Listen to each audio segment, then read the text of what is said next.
දෙවෙනි sannivedana වර්ගයේ තියෙනවා අන්තර් පුද්ගල sannivedanය. හරි? අන්තර් පුද්ගල sannivedanය.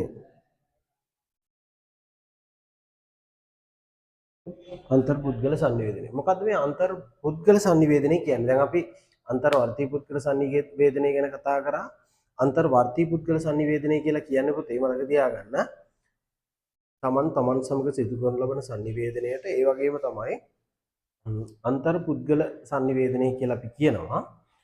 පුද්ගලයන් දෙදෙනෙකු හෝ කිහිප දෙනෙකු එකතු වෙලා සිදු කරන ලබන sannivedanයට. මෙතන ඉන්න සංඛ්‍යාව ගත්තම අතන අන්තර් වර්තියකේ හිටි එක පුද්ගලයයි. හැබැයි මෙතන දෙදෙනෙකු හෝ කිහිප දෙනෙකු එකතු වෙලා සිදු කරන ලබන sannivedanය පිළිබඳව තමයි ඔන්න අන්තර් පුද්ගල sannivedanයට කතා කරන්නේ. හරිද? එතකොට කියනවා ප්‍රධාන වශයෙන්ම මේ ඩිෆ්ලුවස් සහ ඩිනිස් කියන විද්‍යුතුන් දෙදෙනා නිර්වචනයක් ඉදිරිපත් කළා තියෙනවා. ඔවුන් කියන විදිහට පුද්ගලයන් දෙදෙනෙකු හෝ කිහිප දෙනෙකු අතර සංදේශ හුවමාරු කර ගැනීම තමයි මේ අන්තර් පුද්ගල sannivedanය කියලා කියන්නේ. ඒ වගේම මතක තියාගන්න චාල්ස් බර්ගර්ගේ නිර්වචනයේ තියෙන ඔහු කියනවා මොකද්ද? පුද්ගලයන් දෙදෙනෙකු හෝ වැඩි දෙනෙකු අතර තොරතුරු හුවමාරු කර ගැනීම කියන එක. පුද්ගලයන් දෙදෙනෙකු හෝ තවත් කිහිප දෙනෙකු අතර තොරතුරු හුවමාරු කර ගැනීම කියන එක උන් කතා කරනවා. හරි? ඉතින් ඔන්න ඔය ටික වැදගත් වෙනවා අපිට මේ අන්තර් පුද්ගල sannivedanය ගැන කතා කරගෙන යනකොට.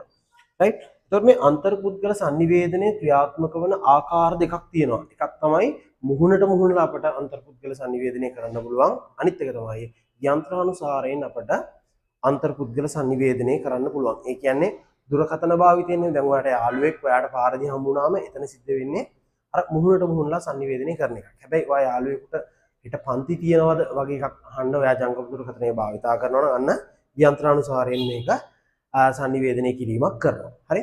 ඒ වගේම තමයි මේ අන්තර් පුද්ගල sannivedanයේ ලක්ෂණ තියෙනවා. අර කලින් එකේ වගේම මේකේ ලක්ෂණ ටිකක් ඉගෙන ගන්නවා. හරිද? ඒකේ ලක්ෂණ තමයි මතක තියාගන්න. sannivedakaya වගේම ග්‍රාහකයාත් මේකෙදි එක ලෙස වැදගත් වෙනවා. ඒ කියන්නේ අපි සමහර අවස්ථාවල sannivedakaya වැදගත් වෙනවා. අපි මේකෙදි කියනවා sannivedakaya වගේම ග්‍රාහකයා මේකෙදි වැදගත් වෙනවා කියලා. හරි? ඒ වගේම තමයි මතක තියාගන්න මේක ඇතුලේ සමාජ සම්බන්ධතා වැඩිපුර සිද්ධ වෙනවා. සමාජ සම්බන්ධතා හා පුද්ගල අන්තර් සම්බන්ධතා මේක ඇතුලේ සිද්ධ වෙන්න පටන් ගන්න තියෙනවා. නැත්තම් මේක ඇතුලේ ක්‍රියාත්මක වෙන එකක්. ඒ වගේම අර කලින් කිව්වා වගේ මේක මුහුණට මුහුණ ආසන්නව සිදුවීමේදී වාචික අවාචික මේ sannivedana ස්වරූපත් මේක ඇතුලේ ක්‍රියාත්මක වෙන එක ප්‍රධාන ලක්ෂණයක් විදිහට ගන්න පුළුවන්. හරිද? සාමාන්‍යයෙන් අපි කියනවා sannivedana ක්‍රියාවලියක ඒ සිදුවන sannivedana අවස්ථාවේ බාධකයන් ගත්තම ඒ බාධකයන් අවම කරලා දක්වන්න මෙන්න මේ sannivedana වර්ගය තාමත්ම වැදගත් වෙනවා. මේ අවම කරලා මේ ඒ පිළිබඳව දක්වන්න මේ අන්තර් පුද්ගල sannivedanය වැදගත් වෙනවා. අපි සාමාන්‍යයෙන් ඉගෙන ගන්න එකක් තමයි මේක යටතේ දෙපාර්ශවයටම. ඒ කියන්නේ sannivedakayaටත් ග්‍රාහකයාටත් මේ කියන ප්‍රධාන අවස්ථාව දෙගොල්ලටම ඉතාමත්ම වැදගත් වෙන එකක්. දෙගොල්ලටම ඵලදායී වෙන එකක් විදිහට දක්වනවා. රයිට්? ඒ වගේම sannivedanයේ තියෙන පුතේ ප්‍රයෝජන. මේ අන්තර් පුද්ගල sannivedanයේ ප්‍රයෝජන තියෙනවා. මොනවද ප්‍රයෝජන? අපිට පුළුවන් සාමාන්‍යයෙන් අපි කියනවා හොඳම පෙළඹවීමේ හැකියාව තියෙන්නේ මෙන්න මේ අන්තර් පුද්ගල sannivedanයට කියලා. sannivedana වර්ග ටික ගත්තම හොඳම පෙළඹවීමක් සිදු කරන්න පුළුවන් මේ කියන අන්තර් පුද්ගල sannivedanයට. සාමාන්‍යයෙන් අර ග්‍රාහකයාගේ පුද්ගල භාවයන් ඉලක්ක කරගෙන උන්ට මෙන්න මේ කියන දැන් උදාහරණයක් විදිහට යාළුවව පොළඹවා ගන්න විදිහ හිතන්නකො. යාළුවාට කියන හොඳ පන්තියක් තියෙනවා යමු.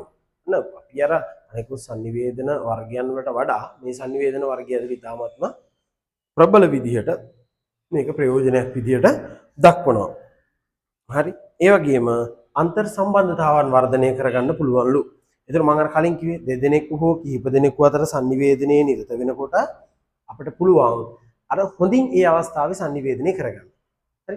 උදාහරණයක් විදිහට මෙහෙම හිතන්නකෝ පෞද්ගලිකව ගුරුවරයෙක් ගිහිල්ලා ඉගැන්වීම් කටයුතු කරනවා ළමයෙක්ට. අන්න ඒකෙදි අපි කියනවා රයිට් එයාට වඩා වැඩියෙන් යමක් නැත්තම් දන්නේ නැති දෙයක් හොඳින් අහගන්න මේ කියන අන්තර් පුද්ගල sannivedanය වැදගත් වෙනවා කියලා. එතකොට අපි කියනවා මතක තියාගන්න මේකේ තවත් ප්‍රයෝජනයක් විදිහට අන්‍යෝන්‍ය අවබෝධය පිළිබඳව මේකෙදි කතා කරන්නම ඕන.